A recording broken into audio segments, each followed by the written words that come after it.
2.000, né? A gente passa ainda para um processo de redução de estoque em boa parcela do interior. São José do Rio Preto, lá vendeu 600 unidades verticais em um trimestre, lançou menos que isso, né? Baixada, vendendo mais de 1.000 unidades, ok? Então, esse é o fato positivo. Campinas lançou pouco no segundo tri? Lançou, em comparação ao segundo tri de 21. Lançou lá 300 e poucas unidades, mas vendeu o dobro.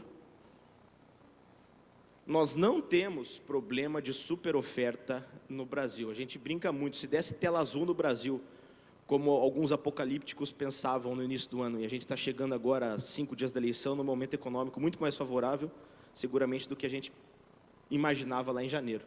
Se desse tela azul no Brasil, a gente está com o pé muito mais firme do que estava em 14. As empresas não estão inoperantes, não estão inchadas, as empresas estão enxutas, estão com o pé no chão, estão num crescimento sustentável, sem o gigantismo, né? O distrato aí, pleito que a Abraim, que muito encabeçou, não existia lá, agora a lei de distrato existe. Então, se desse tela azul, favor reiniciar a máquina pós-eleição, o que não vai acontecer, a gente está com o pé muito mais firme, o mercado está muito mais maduro, o mercado está muito mais saudável do que a gente estava no final do último boom, lá na entrada de 14 pós-Copa no Brasil. A queda em vendas se deu na mesma proporção da queda de lançamentos, o que é esperado. Quando tem uma queda de lançamentos, né, numa escala de 23% de volume de unidades, a queda de vendas também ocorre numa mesma proporção. Mas vendemos 16.000 unidades já líquidas de distrato em incorporações verticais no interior de São Paulo, ao longo do primeiro semestre nessas cidades. Campinas vendendo mais de 2.000 unidades, Ribeirão Preto vendendo 3.000 unidades.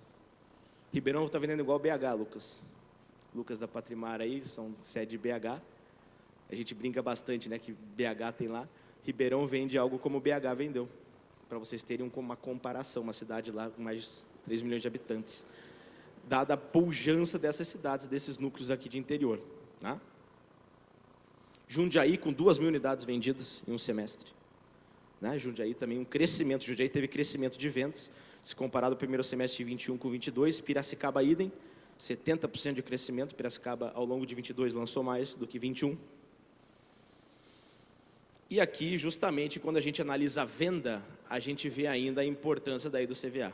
Enquanto ele perde tração em lançamento, em venda, a nossa parcela da barrinha verde aqui do CVA é ainda protagonista do volume de unidades, não naturalmente de VGV, vendidas no interior de São Paulo. Portanto, o estoque de CVA foi dissipado ao longo do último ano e dos últimos 6 meses, né?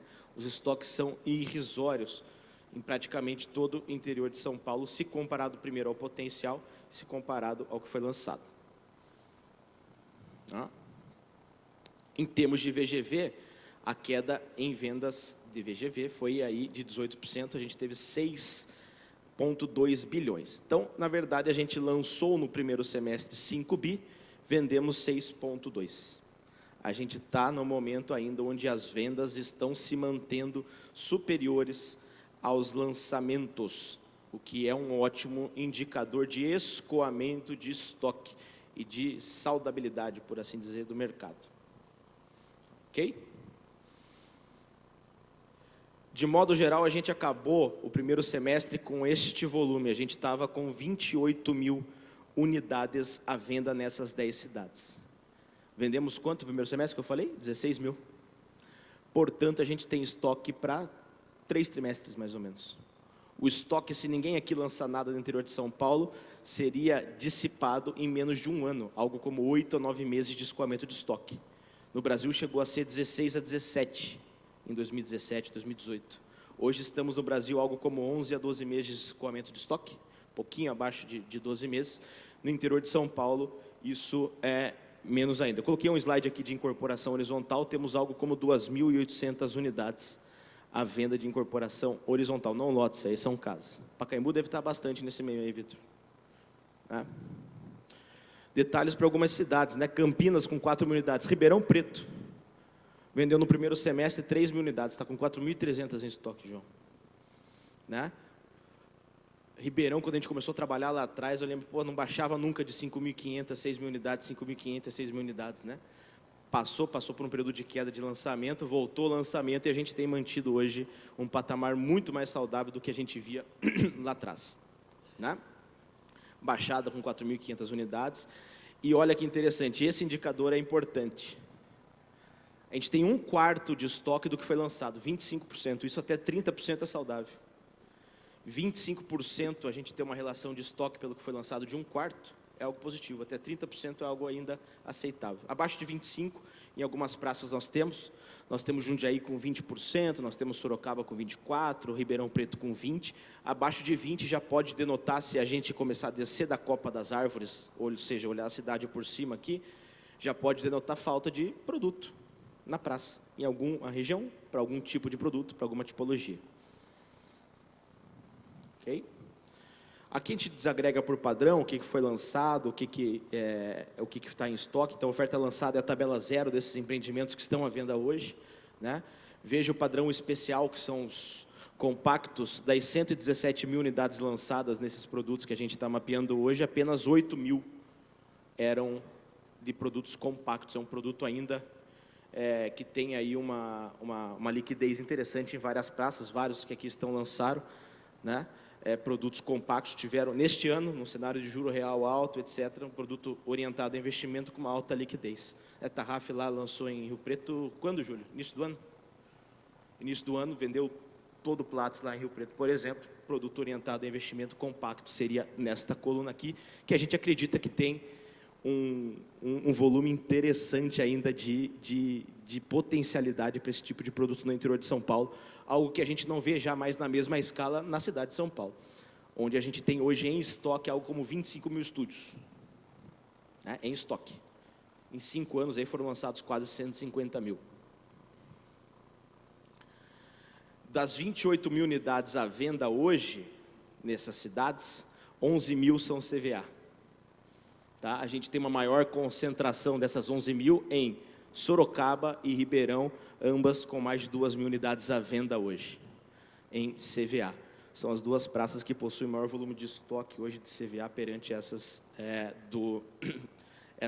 unidades no interior. Vejam que produtos luxo, ainda que a gente comece a ter uma maior participação, né?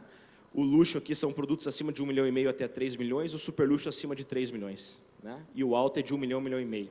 Então, até 1,5 milhão a gente tem um mercado ainda mais robusto nesse interior, temos algo como 1.000 unidades à venda. Quando eu passo de 1,5 milhão de ticket médio, estamos lá com 630, quando eu passo de 3 milhões, temos 17 unidades à venda. Não é nada. Aí a gente tem dados de tickets médios gerais, a Baixada aí é a principal região, ainda que no interior, sim, litoral, né? Mas a gente também traz ela de um contexto fora da região metropolitana de São Paulo. O maior ticket médio visto, seguido de Campinas, com 512 mil de ticket médio, né? O menor ticket médio está concentrado em Piracicaba, seguido de Sorocaba.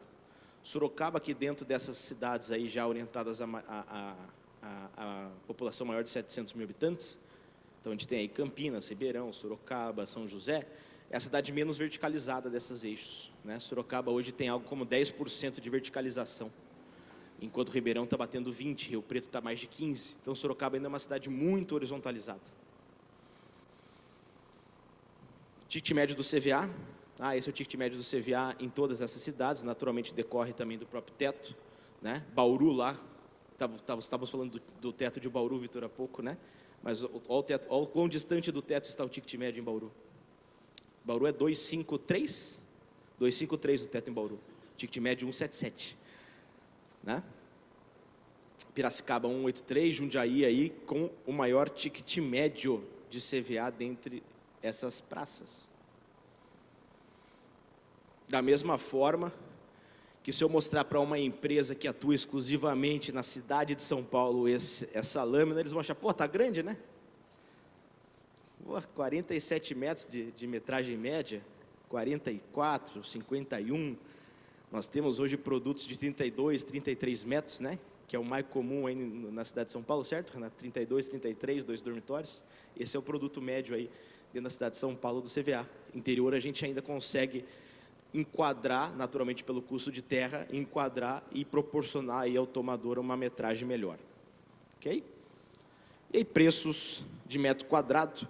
A gente tem Campinas aí com o principal metro quadrado dentro da cidade, já ultrapassando R$8.000 de preço médio. Tá? São José com 6.800, Baixada com 7.200. São os principais metros quadrados. A moda, portanto, que mais se repete, ainda está ancorado nos 6.000 como preço médio. Campinas, sobretudo no vertical, né, a gente já consegue ter um preço médio de 8, ainda que na região aqui a gente tem praticado 13, 14, certo, Casado? Yoshi tem praticado aí 13, 15 mil aqui no Cambuí, né? Gente, seria isso. Eu chamo aí os amigos debatedores para que a gente possa continuar o debate. Obrigado.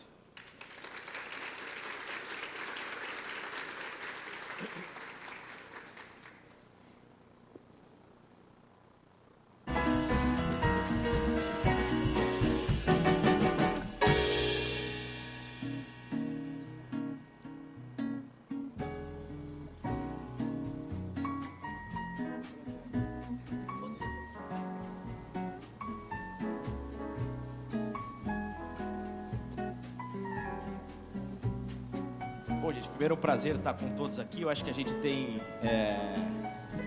João, defensor do médio alto aí no tablado, os demais aí atuantes mais, né, nos produtos CBA e próximos a isso. Eu queria começar com o João, inclusive. João, o que você vê? E eu queria fazer uma pergunta específica para você. Ribeirão tem uma característica interessante de desenvolvimento de bairros planejados como um todo, né? Vocês ganharam o Master, inclusive, né, agora há pouco tempo. Com o bairro planejado, e Ribeirão tem essa característica, ou seja, Ribeirão, todo mundo fala, tem um land bank considerável, as empresas têm um land bank considerável, que é a criação de novos bairros, novas centralidades, e isso sempre é um desafio, né? Sobretudo no alto padrão. Você tem um caso, eu queria que você talvez pudesse compartilhar conosco algumas nuances aí do que é fazer um bairro planejado orientado ao alto padrão, como você tem feito lá. Bom, primeiramente, bom dia, pessoal. Mais uma vez, obrigado aí pelo convite, França, participar do evento. Como o pessoal já disse, a Prainc sempre fazendo a diferença no nosso setor, sempre defendendo os interesses da categoria e tem feito realmente a diferença para a gente. Bom, especificamente com a sua pergunta, Ribeirão passou por um período de desenvolvimento urbano, principalmente ali no início da década de 90, com a migração dos empreendimentos saindo do centro da cidade e indo para a zona sul da cidade, tá? Principalmente pela chegada do grupo